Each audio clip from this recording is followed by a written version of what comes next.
Nous nous retrouvons pour cette 47e édition du Club de la Presse. Un seul sujet sera évoqué, le pouvoir burundais qui va de dénégation en dénégation du dernier rapport de la commission d'enquête des Nations Unies sur les violations des droits de l'homme au Burundi. Le pouvoir qui a poussé le bouchon jusqu'à convoquer 3 ministres à l'Assemblée nationale pour aller s'expliquer devant les députés et les sénateurs sur les parties du rapport qui concernent leurs portefeuilles respectifs. Le parti au pouvoir prévoit par ailleurs une manifestation de masse ce samedi, demain donc, pour protester contre le document. Des actions qui, pour une certaine opinion, constituent la preuve que Pierre Nkurunziza et les siens ont peur. Une peur accrue par le fait que le président a, pour la première fois, été cité nommément par un rapport de ce type. Un fait qui semble les pousser dans leur dernier retranchement avec des réactions qui sortent de l'ordinaire, comme celle de la ministre de la Justice, Aimée Laurence Kanyana, qui a proféré des menaces contre le député de l'UPRONA non reconnu par Bujumbura, Fabien Banchiganino, pour avoir abondé dans le même sens que le rapport des experts onusiens. Le pouvoir de Bujumbura prendrait-il enfin conscience de la gravité de la situation pour réagir de la sorte? Le rapport constitue-t-il un tournant pour la possibilité de poursuites judiciaires contre les autorités de Bujumbura? Que peut encore apporter la poursuite des enquêtes? Pour en parler, nous sommes avec Bonfils Nyongere, qu'on ne présente plus. Bonjour. Bonjour. Je rappelle tout de même que vous êtes journaliste à la radio publique africaine. Et puis, nous sommes également avec Eddy-Claude Nina-Azoué. Bonjour. Bonjour Franck. Vous êtes également très connu sur notre plateau. Vous êtes journaliste à la radio Nzamba Agate Katkawe. Bonjour et encore une fois, bienvenue à tous les deux. Merci pour l'invitation. Je signale que vous avez tous les deux travaillé sur le sujet dans vos radios respectives. À toutes, à tous, bonjour, bienvenue. Le rapport de la commission d'enquête des Nations Unies a créé un véritable tollé à Bujumbura. Le ministre des Droits de l'Homme, les partis proches du pouvoir, le porte-parole de la présidence, tour à tour ont réagi pour démentir le rapport en question. Et puis, la cerise sur le gâteau, c'est la convocation de 3 ministres devant les sénateurs et les députés pour s'expliquer sur le même rapport. Eddy-Claude Nina-Azoué, pensez-vous que ce soit la meilleure manière pour montrer la bonne foi du pouvoir de Bujumbura? Pas du tout, ce n'est pas la bonne foi, mais plutôt on avait cru que ces ministres qui sont convoqués, 3 ministres convoqués par le Parlement, et je signale que ce sont les 2 chambres réunies, ce qui n'est pas d'habitude. On croyait que vraiment on va questionner en oral les 3 ministres qui sont, je dirais, ciblés par le rapport. Il y a le ministère de l'Intérieur, il y a le ministère de la Justice, il y a le ministère en charge des droits de la personne. Donc, on avait cru que ce sont des ministres qui sont là pour répondre aux questions orales des députés. Mais ça n'a pas été le cas, malheureusement. Alors, vous posez la question de savoir si c'est la bonne foi, mais plutôt, je crois que c'est la mauvaise foi. On croyait que ça va être un débat contradictoire, mais les ministres se sont défendus, chacun de son côté, et voilà, les sénateurs et les députés... Et tous dans le même sens. Dans le même sens. Pour dire que de A à Z, donc, le rapport est faux, ne rapporte que des... Voilà, mais on a déploré encore la manière dont les députés sont comportés quand un ministre, pendant les questions orales, est convoqué. On n'a pas été questionné. On n'a pas été questionné. Et celui qui a osé même questionner a été taxé. Je crois qu'on va y revenir. On va revenir sur de traite. Voilà. Bonfils Nyongere, toutes ces dénégations, est-ce de bonne guerre? Non, je pense que le gouvernement de Bujumbura devrait plutôt se ressaisir et coopérer avec les Nations Unies. En nuançant notamment sa position par rapport à ce document? En nuançant sa position par rapport au document, en invitant les experts de venir dans le pays, d'enquêter dans le pays. Sinon, si le gouvernement de Bujumbura continue de nier, de renier les contenus des rapports des Nations Unies sur les graves violations des droits de l'homme qui incluent les crimes contre l'humanité, les crimes à caractère génocidaire, c'est-à-dire qu'ils sont en train de nier, mais ils sont en train de le faire.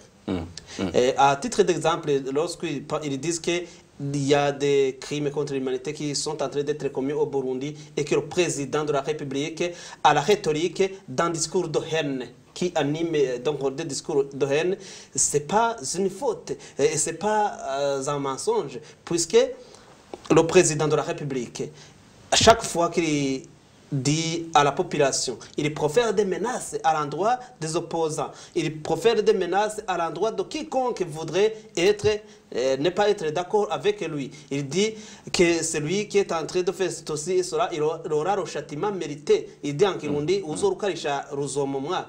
Il dit, il a dit à Chibitoke à Bugendana, celui qui s'opposera au rapport ou à ce processus, il sera puni par Dieu et s'il y a moyen, on va lui donner un laissez-passer pour nous rencontrer au ciel. Au paradis. Ça a été le cas pour Simon Bizimana de Twinwavu, de Chendajuru, qui a dit que... Entre autres, Simon Bizimana de Twinwavu à Chendajuru, qui a dit que sa culte ne l'autorise pas... Sa foi. Pour sa foi, ne l'autorise pas à suivre de la politique, mais qui a été victime de tout ça. C'était donc... une certaine forme. Il y a aussi le discours déshumanisant du président de la République. Lorsqu'il dit que des hommes qui sont des opposants sont des mougéries, des chiens enragés. C'est un discours de déshumanisation. C'est l'une des étapes du génocide. Lorsqu'on déshumanise des humains, c'est-à-dire qu'il faut les tuer. Donc c'est aussi la banalisation de la mort qui s'ensuit. On oublie également d'autres très hauts cadres qui profèrent des menaces en disant que ces menaces proviennent de l'ordre du président de la République. Oui, le rapport a pu dénier ce discours de dire que des hauts cadres qui ont agi comme ça, ils suivent les ordres du haut.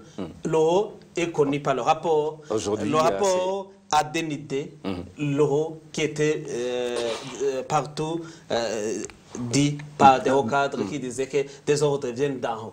Bonfils, est-ce que pour vous, le comportement de Bujumbura ne serait pas une démonstration de la peur que une certaine opinion est en train de penser que le pouvoir de Bujumbura a aujourd'hui peur? Oui, si. Parce que lorsque Bujumbura agit comme ça, avec des communiqués intempestifs du Parlement, de la CNIDH, des partis qui ont la même cadence que le parti CNDD-FDD, des organisations de la société civile proche du pouvoir, tout ça, ça dénote la peur que finalement le commanditaire de tous les actes de violence est finalement connu. Et voilà, cette peur, on veut la transmettre dans la masse. Dans la masse, oui. Quand le Parlement, le gouvernement et tous les partis politiques ou tous les politiciens qui sont dans la mouvance présidentielle se coalisent, et même la société civile qui se coalise avec le gouvernement pour dire non, mais malheureusement le minimum c'est de rédiger un contre-rapport. Mais on ne rédige pas, mais on s'empresse à rédiger des communiqués pour nier. Et des manifestations de masse, démonstrations de force. Le minimum, c'est rédiger un contre-rapport. Et voilà, Bujumbura s'emporte, ça manifeste une peur. Ce jour-là, la ministre de la Justice, Aimée Laurentine Kanyana, s'en est prise ouvertement au député de l'UPRONA non gouvernemental Fabien Banchidianino avec des menaces non voilées. Eddy Claude, que pensez-vous de ce comportement? Bon, c'est dommage. C'est dommage qu'un ministre se ridiculise, mais malheureusement ridiculise notre pays. Devant le mandataire républicain député, le représentant de la nation. C'est dommage qu'un ministre de l'exécutif, le Parlement est là pour contrôler l'action gouvernementale, mais les exécutants, les agents de l'exécutif, se comportent de la manière devant les représentants du peuple. C'est très ridicule, malheureusement. ça ridiculise notre chère patrie. L'attitude du ministre de la Justice, Laurentine Kanyana, devant les députés, c'est une impolitesse notoire. C'est une arrogance, c'est difficile de qualifier. Mais elle ne faisait que réclamer des preuves sur les propos de ces députés. Pas n'importe comment. C'est une impolitesse notoire, une arrogance. C'est difficile, je ne trouve pas une qualification. À écouter la manière dont la dame, et ce n'est pas pour la première fois, la manière dont elle transmet un message ou la manière dont elle répond aux questions des députés. Et ce n'est pas gratuit. C'est quand c'est une question qui provient d'un député qui n'est pas du parti au pouvoir. Et voilà, ce sont ces députés qui touchent. Qui parlent de manière tranchante, comme celle de Fabien. Qui posent une question vraiment du peuple. Mais malheureusement, on remarque que même les autres députés, au lieu de pencher sur le comportement d'un ministre dans l'hémicycle, devant eux, on a tendance à voir que les députés de l'envoi présidentielle, issus du parti au pouvoir, ont tendance à s'aligner du côté du ministre qui est là pour être questionné. C'est dommage. Donc, il n'y a pas cette différence entre l'exécutif. Plutôt, l'exécutif a tendance de contrôler le législatif. Ce qui est dommage, ça ne se fait pas au monde. Et malheureusement, c'est le président de l'Assemblée nationale qui devrait assurer, comment dirais-je, la police dans l'hémicycle. Donc, s'assurer de cette relation de l'exécutif. Voilà. Et faire obéir ses collègues parlementaires. Mais quand un ministre s'en prend aux députés... Et que le président il devrait assurer la police dans l'hémicycle. Mais c'est le président de l'Assemblée nationale qui va bafouer cette tradition. Qui va encore renforcer le clou dans le dos de son collègue parlementaire. La ministre de la Justice n'était pas la seule, puisque le ministre de l'Intérieur, Pascal Barandaguié, s'adressant également au même député, Fabien Vantigianino, a sorti des propos anecdotiques, c'est peu de le dire, en disant, je cite, « Partout dans le monde, quand les gens sont rassasiés, ils se bagarrent, ils se rentrent dedans », et ça a été le cas à Bubanza. Le ministre réagissait en fait à l'exemple donné par Fabien Vantigianino de personnes tuées et portées disparues à Bubanza. Bon fils, comment jugez-vous ce type de langage? C'est une honte, malheureusement, pour nos dirigeants, pour les autorités burundaises.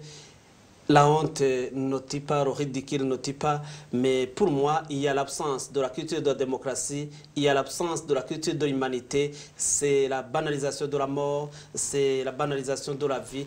Nous ne sommes plus des humains, nous sommes devenus des sauvages. Le Burundi sombre, fait une descente aux enfers, et le Burundi semble se transformer en un jungle où les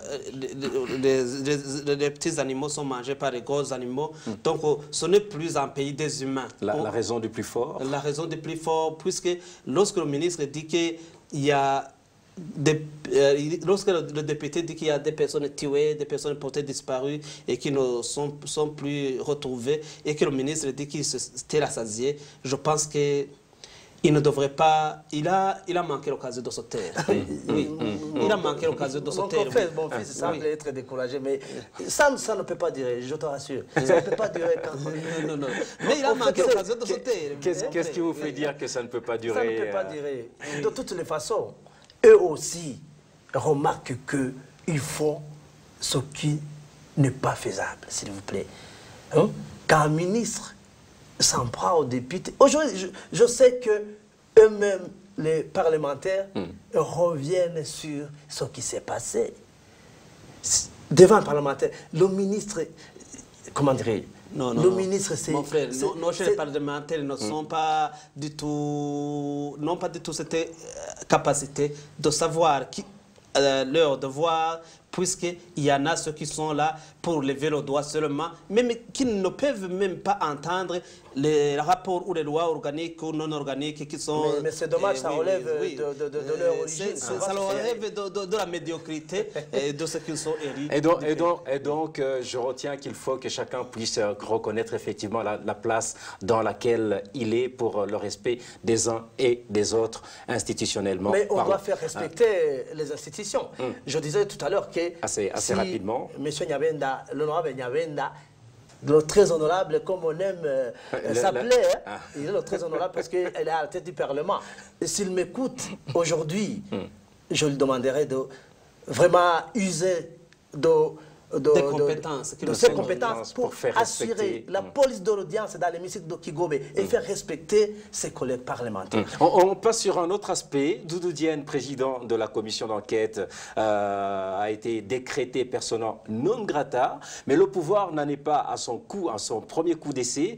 3 experts des Nations Unies ont été déployés à Bujumbura en mars dernier à la suite d'une résolution pourtant favorable au pouvoir. La résolution avait été votée à part par des représentants africains au sein du Conseil de sécurité des Nations Unies, mais les experts, au bout d'un seul mois de séjour dans la capitale, ont été expulsés manu militari. Décidément, le pouvoir de Pierre Nkurunziza n'a confiance en personne, dit Claude. Bon, en fait, n'a confiance en personne, le pouvoir se fait malin. Et malheureusement, ce pouvoir a été depuis longtemps découvert. Mais diplomatiquement, on essaie de flatter encore, voir ce qui est... Flatter ou corrompre? Non, flatter sur Bujumbura pour voir si ces gens pourraient se ressaisir un jour. Mais malheureusement, même...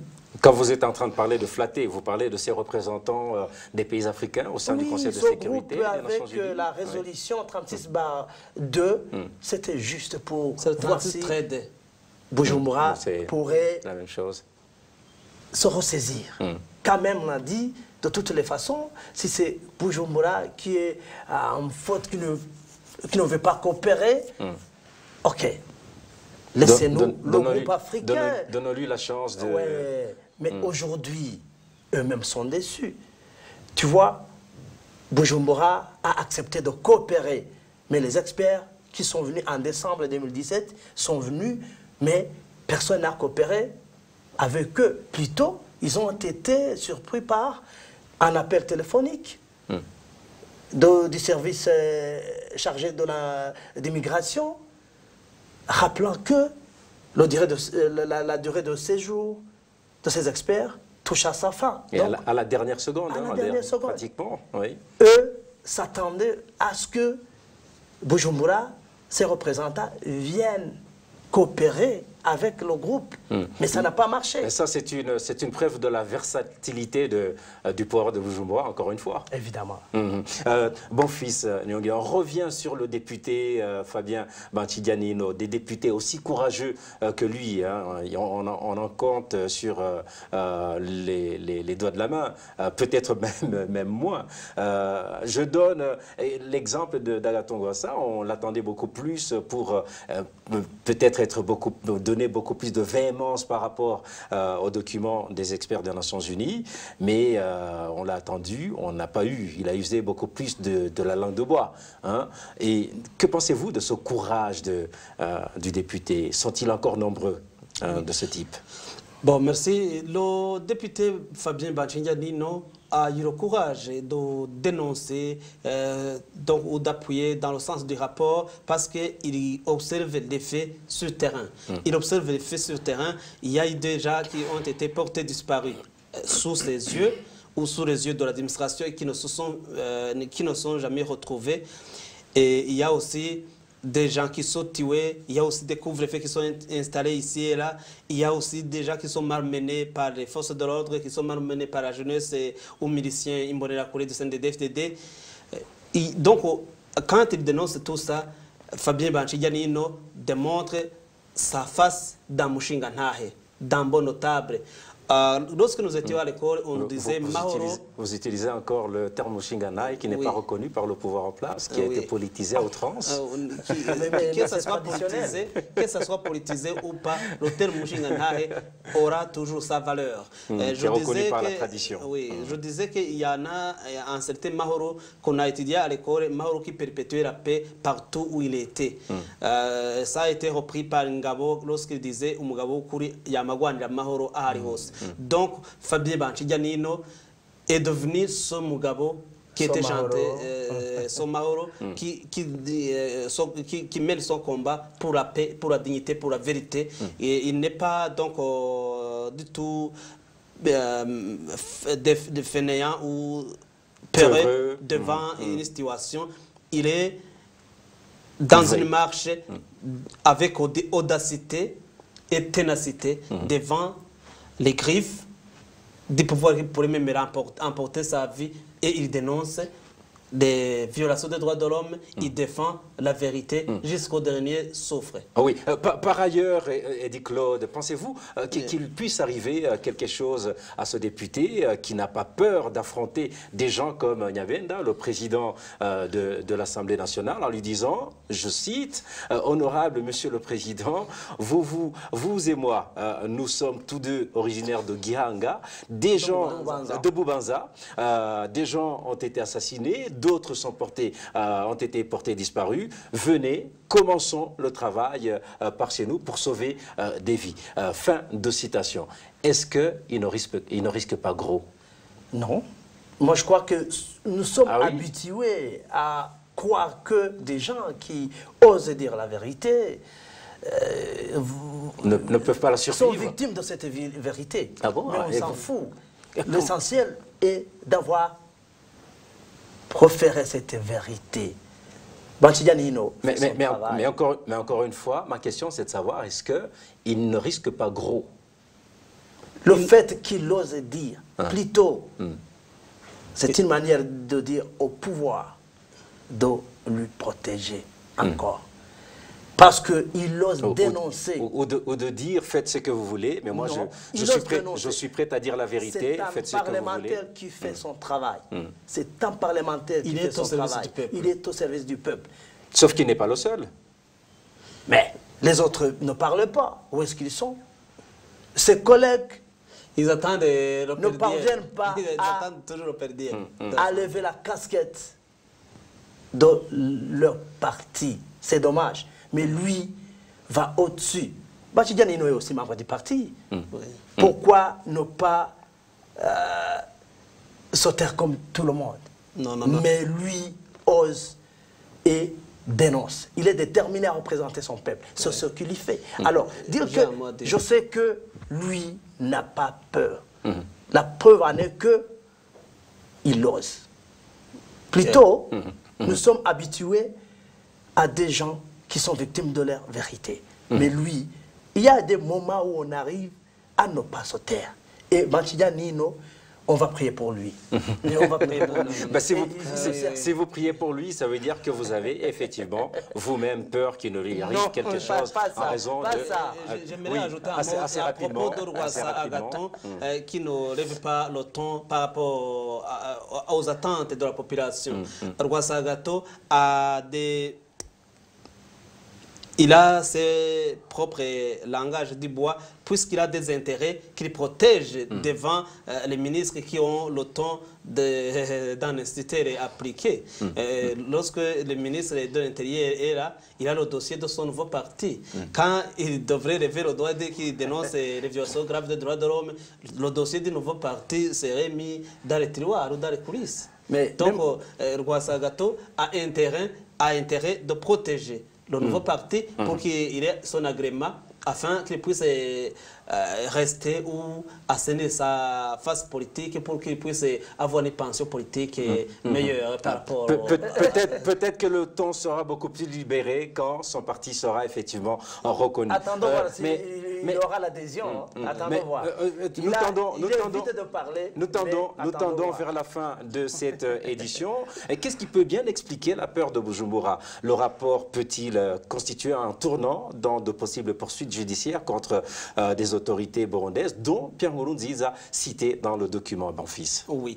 Je dis que donc, tous ceux qui sont conservés auprès des Nations Unies, il y a l'adage qui dit que les paroles s'envolent, mais les écrits restent. Tous ces rapports, toutes ces personnes qui sont citées dans les graves violations des droits de l'homme, tôt ou tard, ils devront répondre de leurs actes. Et qu'ils le sachent dès maintenant, tôt ou tard, ils devront répondre de ces actes. Le président Pierre Nkurunziza sera comme l'ancien président tchadien Idriss Senabré. C'est l'actuel Idriss Déby. Non, Senabré, qui après des années a été condamné par la CPI. C'est le même sort qui est réservé à Pierre Nkurunziza. Lorsqu'il dit les Mougeri, lorsqu'il dit Uzoro Karashozomoma, lorsqu'il prime les Mababa, lorsqu'il prime les Marius Gahomera, lorsqu'il prime tout ça, c'est cadres de l'armée, de la police qui sont cités dans de graves violations des droits de l'homme, il démontre que c'est lui qui les a mandatés pour faire tout ça. J'aimerais juste corriger un tout petit peu. Senabré n'a pas encore été jugé par la CPI, mais il comparait encore devant la justice sénégalaise qui pour l'instant n'a pas encore complètement tranché sur son cas. C'était juste une parenthèse pour une petite correction. Mais la chambre spéciale. Eddie, oui, la chambre spéciale de la justice sénégalaise. Eddie Claude, la commission réclame une année supplémentaire pour parachever son enquête. Que peut-elle encore prouver? C'est la dernière question de cette édition pour terminer. Bon, ça prouve que Doudou Diène avec ses membres de la commission, commission a toujours soif d'enquêter sur le Burundi. C'est pas gratuit. D'approfondir. Oui. Et du moment que les crimes se poursuivent encore. L'échéance touche à sa fin. Malheureusement, Doudou Diène a remarqué avec sa commission que on a soif encore d'enquêter au Burundi. Ce n'est pas gratuit. C'est parce qu'aujourd'hui, on relate du jour au lendemain qu'il y a des enlèvements, il y a des tueries, et j'en passe. Des viols, etc. Et puis Doudou Diène n'est pas n'importe qui. Il a été expert indépendant en Côte d'Ivoire. Si j'ai bonne mémoire, aussi en Irak ou... En tout cas, c'est quelqu'un de calibre en matière d'enquête, comme Hampson. Donc, vraiment, c'est une équipe solide. Mais malheureusement, l'échange touche à sa fin. Mais comme on plaide, pour le moment, je crois que la voix est entendue. On aura à mandater encore l'équipe. Et Doudou Diène ne veut pas chercher du boulot pour enquêter au Burundi. C'est parce qu'on a soif d'enquêter encore, parce qu'il y a des violations des droits de l'homme encore au Burundi. Surtout qu'on approche l'échéance électorale de 2020. Voilà, ça aussi c'est une motivation.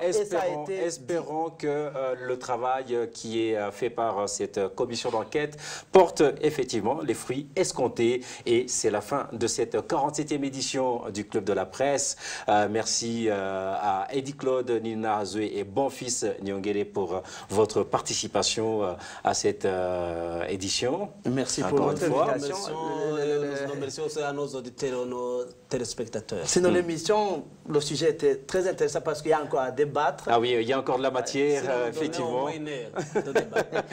Merci également à toute l'équipe technique, à toutes, à tous. Je vous donne rendez-vous la semaine prochaine pour un nouveau numéro du Club de la Presse.